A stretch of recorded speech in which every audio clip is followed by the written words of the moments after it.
want to find out the easiest way to identify the main idea? Then you're watching the right video.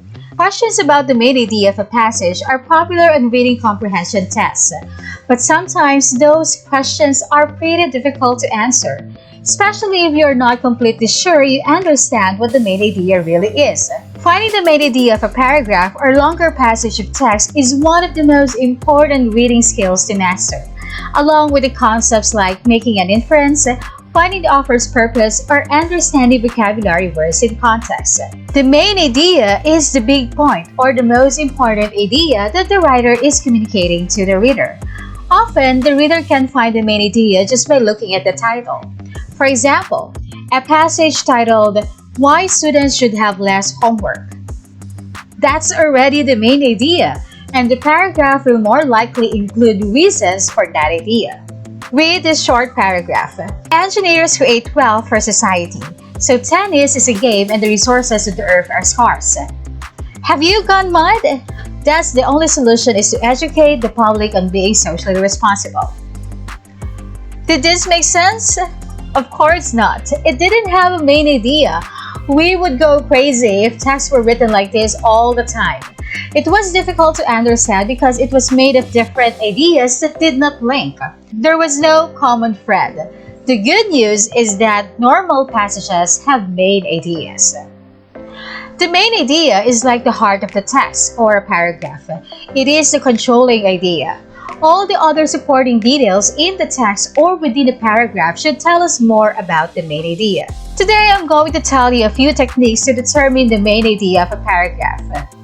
So, what is the main idea? The main idea of a paragraph is the author's message about the topic. The main idea answers the questions, what does the author want me to know about the topic? Or, what is the author teaching me? Often, the author states the main idea in a single sentence. In paragraphs, a stated main idea is called the topic sentence. In an article, the stated main idea is called the thesis statement. When the author does not state the main idea directly, it is called an implied main idea. An implied main idea requires you to look at specific statements in the paragraph and consider what idea they suggest. So, how to find the main idea? Find the topic first. You have to know the topic before you can determine the main idea. Read the text and ask yourself, what or who is the article about? Or what does the author want me to know about the topic? You can answer this by finding the idea that is common to most of the text or what opinion all the parts support. Let's try to find the topic of this paragraph. Homeless people have many problems. In winter, it's hard to stay warm and gets too hot in summer. It's also hard to keep things safe without a home. Worse is the lack of privacy. So, what do you think is the topic of this paragraph? That's right. The paragraph talks about homeless people. Now, what does it say about the topic? What does it say about the homeless people? Exactly, that homeless people have many problems, and that's the main idea. Next tip, read the first and last sentences of the paragraph or the first and last paragraphs of the article. Authors often state the main idea near the beginning or end of a paragraph. Let's go back to our earlier example. The main idea can be found at the beginning of the paragraph. Now, before we proceed to the next tip, let's talk about supporting details. Supporting details describe the main idea. They make the main idea stronger and clearer. They prove the value of the main idea. So, what do you think are the supporting details here? There are 3 points to support the topic sentence or main idea. Again, our main idea is that homeless people have many problems. So the supporting details, or the 3 points that support our main idea is that in winter, it's hard to stay warm and it gets too hot in summer. 2, it's also hard to keep things safe without a home. And 3, worse is the lack of privacy. Let's take a look at another example. Mother gorillas do a lot for their babies. They nurse their babies, they protect them from danger, and they teach the tiny gorillas how to get along with other gorillas. So what is the paragraph about? What is the topic of this text? Yes, it's about gorillas. What does it say about them? That mother gorillas do a lot for their babies, right? Now, what are the details that describe or reinforce the main idea? Our first supporting detail, they nurse their babies. Second, they protect them from danger. And third, they teach the tiny gorillas how to get along with other gorillas. Third tip, pay attention to any idea that is repeated in different ways. Even offer returns to the same thought in several different sentences or paragraphs. That idea is the main or central thought under discussion. For example, a new hearing device uses a magnet to hold the detachable sound processing portion in place. Like other aids, it converts sound into vibrations. But it is unique in that it can transmit the vibrations directly to the magnet and then to the inner ear. This produces a clearer sound. The new device will not help all hearing impaired people, only those with a hearing loss caused by infection or some other problem in the middle ear. It will probably help no more than 20% of all people with hearing problems. Those people who have persistent ear infections, however, should find relief and restored hearing with the new device. So what does this paragraph consistently talk about? A new hearing device. What is it trying to convey? A new hearing device is now available for some, but not all hearing impaired people. And that's the main idea. Next, you have to look for reversal transitions at the beginning of sentences. This signals that the author is going to modify the previous idea. When a reversal transition opens the second sentence of a paragraph, there is a good chance that the second sentence is the topic sentence and a stated main idea. Some examples of reversal transitions are but, nevertheless, still, conversely, nonetheless, unfortunately, even so, on the contrary, when in fact, however, on the other hand, and yet. Let's take a look at this paragraph. Chimpanzees are fun to watch. However, they should not be kept as pets. They are dangerously stronger than any football player around. Adult chimps weigh only 100 to 160 pounds, but have been measured pulling 6 to 9 times their own weight, with one hand. Combined with this trend is the fact that a chimp is capable of losing its temper, for reasons known only to the chimp.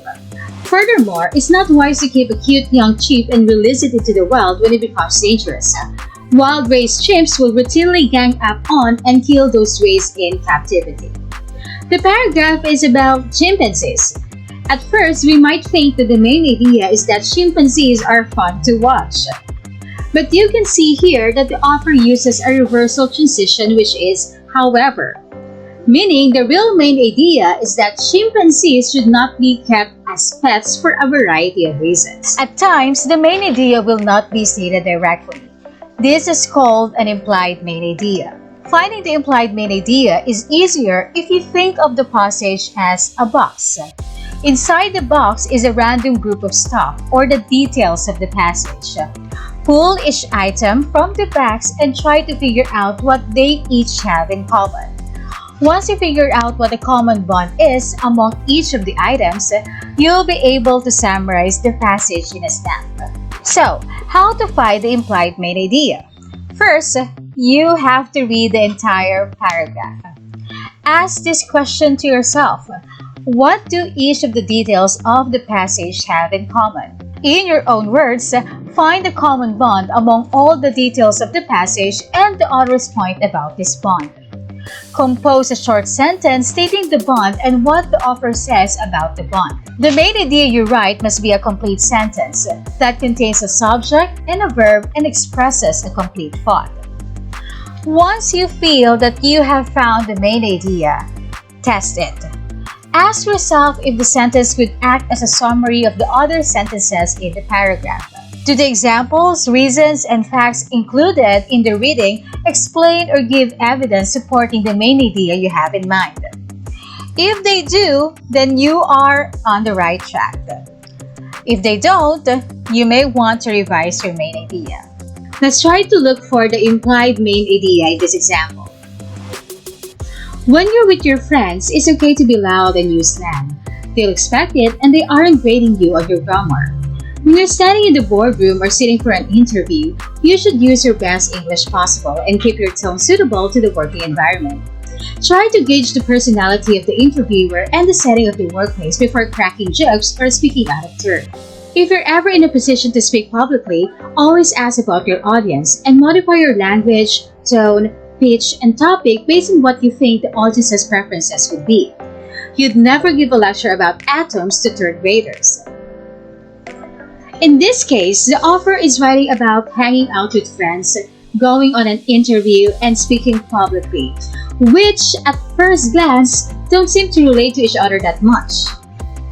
If you find a common bond among all of them, though, you'll see that the offer is giving you different situations and then telling us to speak differently in each setting. Like to use slang with friends, be respectful and quiet in an interview, or modify your tone publicly. The common bond is speaking, which will have to be part of the implied main idea. Next, summarize the passage. A sentence like different situations require different kinds of speech would fit perfectly as the implied main idea of that passage. We had to infer that because the sentence doesn't appear anywhere in the paragraph. But it was easy enough to find this implied main idea when you look at the common bond uniting each idea. Now you try it. Let's start with the first paragraph. The rainforest is home to many creatures. Monkeys, toucans, and macaws live in the rainforest. Butterfly and anteaters also live in the rainforest. So what is the main idea? A. Sloths and tapirs are the other creatures that live in the rainforest. B. The rainforest is home to many creatures. Or C. Monkeys, toucans, and macaws live in the rainforest. The correct answer is letter B. The rainforest is home to many creatures. Let's try another. Soccer players learn many skills when playing soccer. Soccer players learn how to dribble and pass the ball. They also learn how to control the ball so that they can eventually score. Most importantly, soccer players learn how to work together with their teammates. What is the main idea? A. They also learn how to control the ball so they can eventually score. B. Soccer players learn how to dribble. Or C. Soccer players learn many skills when playing soccer. The correct answer is letter C. Soccer players learn many skills when playing soccer. Let's do one more. Swimming is one thing that can be done at the beach. Snorkeling is another thing that can be enjoyed. Playing beach volleyball can be a lot of fun. It is also fun to look for shells. Some people simply like to sunbathe. What do you think is the implied main idea in this paragraph? If your answer is something related to this statement, then you are correct. The implied main idea is that there are many fun things to do at the beach. Why is identifying the main idea important? Finding the main idea is a key to understanding what you read. The main idea ties all of the sentences in the paragraph or article together. Once you identify the main idea, everything else in the reading should click into place. The rest of the reading is the evidence provided to support the main idea. And that's how we identify the main idea of a sentence or a paragraph. I hope this video had helped you with your studies. Thank you so much for watching.